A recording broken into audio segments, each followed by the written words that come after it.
Hello लोगोफोर, दिनैनि गोदान भिडिअनि सायाव आं दिनै नोंथांमोननि गेजेराव गोदान निउस आपडेट लानानै फैबाय।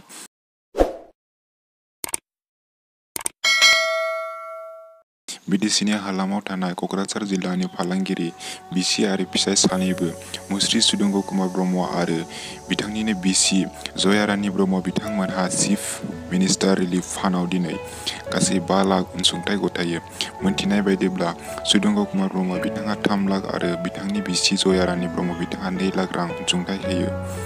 इटालि हादोरनि बर' आइजो रसेलिनी दैमारिया इन्डियानि गासै बर'फोरखौ कर'ना भाइरासनिफ्राय सांग्रां जाना थानो थाखाय खावलायहरदों। स्पेननि राजखुंग्रि मारिया टेरेसाया कभिड-19 जों थैनानै थाङो। बाक्सा गरायसरनि सासे सेंग्रानियाव कर'नानि टेस्ट रिपर्ट खालामनायाव नेगेटिभ मोनो। दासिम आसामाव कर'ना पजिटिभ टेस्ट मोनाखै।